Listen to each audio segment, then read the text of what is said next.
अहिले नेपाल मगर सङ्घले नेपालको यो राष्ट्रिय जनगणनामा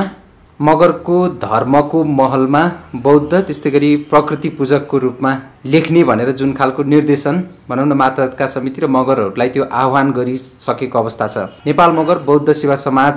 त आफैमा एउटा मगरहरूको धर्म बौद्ध र बौद्ध सम्बन्धी नै गतिविधिहरू र कामहरू गरिराखेको हुनाले अब आम मगरहरूलाई यहाँहरूले यहाँ अध्यक्षको नाताले पनि मगर बौद्ध सेवा समाजको तर्फबाट के आग्रह गर्नुहुन्छ, के सन्देश दिन चाहनुहुन्छ यहाँले? धन्यवाद। मगर सङ्घले जुन कुरा अहिले निकालिरहनु भएको छ यो विगतका 2048 साल पछाडिको राष्ट्रिय जनगणनाहरूमा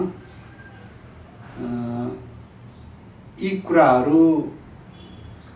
मगर सङ्घले कहिल्यै पनि उठाएको थिएन र जति मगर अग्रजहरूले राष्ट्रिय जनगणनाको विषयमा निर्णयहरू गर्दै आउनुभयो त्यसमा 58 साल र 68 सालको जनगणनामा मगरहरूले संस्थागत रूपमा बौद्ध लेख्नुपर्छ भन्ने निर्णय नै हो र अहिले आएर हाम्रो अब मगर सङ्घका अहिले वर्तमान अगुवा गर्ने जो समितिहरू अहिलेको अब वर्तमान समिति हुनुहुन्छ उहाँहरूको निर्णय सुन्दाखेरि अलिकति अब यसलाई के भन्ने, हाँसो लाग्दो भन्ने कि दुःख लाग्दो भन्ने, यो व्यक्तिको आफ्नो विचार चाहिँ संस्थामा ल्याएको देखिन्छ र यो विचार आफैमा ठिक चाहिँ होइन, तर पनि उहाँहरूले धर्म भन्ने के हो, कसरी मान्छन् संसारमा भन्ने कुरालाई उहाँहरूले विचार नगरिकन यो कुराहरू अगाडि ल्याउनु भएको छ। यो कुराले मगर समाजलाई पक्कै पनि मगर सङ्घमा जो अभियानमा लागेका अगुवा कार्यकर्ताहरू छन् तिनलाई हिजोको दिनको मगर सङ्घले अपनाउँदै आएको जुन अभियान अथवा निर्णयहरू थियो त्यो गरिरहेका अब अग्रजहरू के अरे अभियन्ताहरूलाई अहिलेको निर्णयले अलिकति धर्मर पारेको पक्कै पनि अब छ र मैले अब त्यही महसुस गरेको छु। यो कुरा चाहिँ मगर सङ्घले अलिकति विचार नपुर्याएको भन्ने मेरो ठहर छ। नेपाल मगर बौद्ध सेवा समाज केन्द्रीय समितिको अध्यक्षको नाताले यो संस्था नै मगरहरूको अग्रजहरूको निर्णय अनुसार मगरहरूले धर्मको कुरा गर्दा तर धर्मको के अरे महलमा आफूले मान्दाखेरि संस्थागत रूपमा नेपालका मगरहरूले बौद्ध धर्म चाहिँ संस्थागत रूपमा अपनाउनु पर्ने, मान्नु पर्ने अथवा राष्ट्रिय जनगणनामा लेखाउनु पर्ने भन्ने नै निर्णय हो। व्यक्तिगत रूपमा मगर क्रिस्चियन पनि बन्न सक्छन्, हिन्दू पनि बन्न सक्छन् र अहिलेका मगरहरूले जो अब मगर सङ्घका अगुवाहरूले जे सोच उहाँहरूले ल्याउनु भयो आफ्नो अब संस्थागत भन्दा पनि व्यक्तिगत, त्यसमा उहाँहरूले ल्याएको कुनै बेला त्यसको खासै उहाँहरूको अब गहन छलफल गरेर ल्याइएको कुरा भएन। कुनै बेला चाहिँ आफूलाई मगराती धर्म भन्दै पनि हिँड्नुभयो यिनै वर्तमान कार्यकर्ताहरू अथवा मगर सङ्घका अब अग्रजहरू र अहिले पछिल्लो पटक फेरि राष्ट्रिय जनगणनामा मुखैमा आइपुग्दाखेरि कता कति फेसबुकतिर अथवा युट्युबतिर अब देख्न पाइन्छ कि मगरहरूको धर्म बौद्ध अथवा प्राकृतिक देखाउनुपर्छ भन्ने कुराहरू ल्याउनु भएको छ। यो आफैमा मगरहरूलाई धर्मको महलमा अलपत्र पार्ने किसिमको यहाँ उहाँहरूको नीति देखिन्छ। त्यसमा हुनसक्छ उहाँहरूले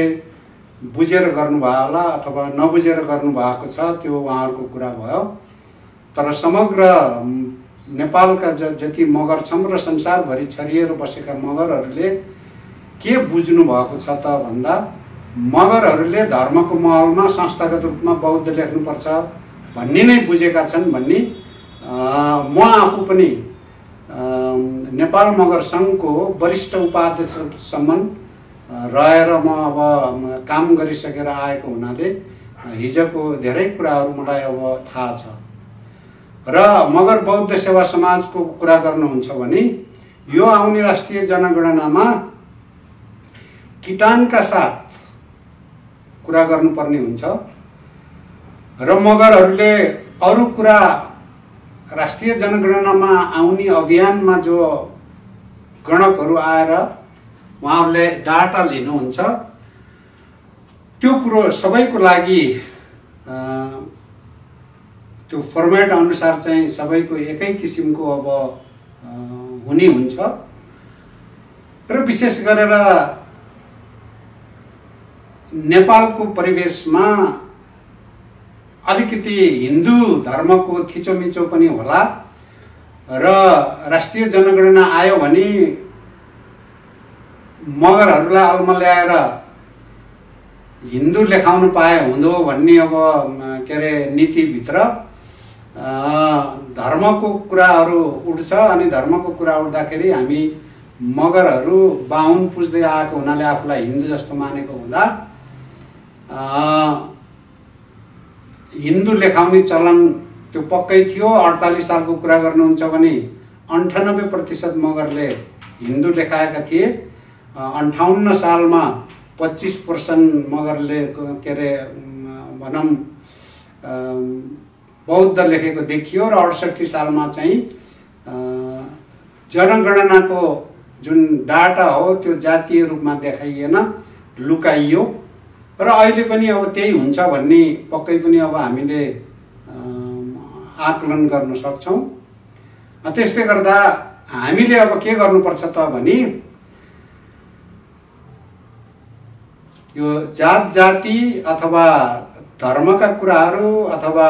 मातृभाषाको कुराहरूमा अब कुरा गर्ने हो भने हामीलाई व्यक्तिगत रूपमा अथवा प्रत्येक जातिले आफ्नो आफ्नो जातको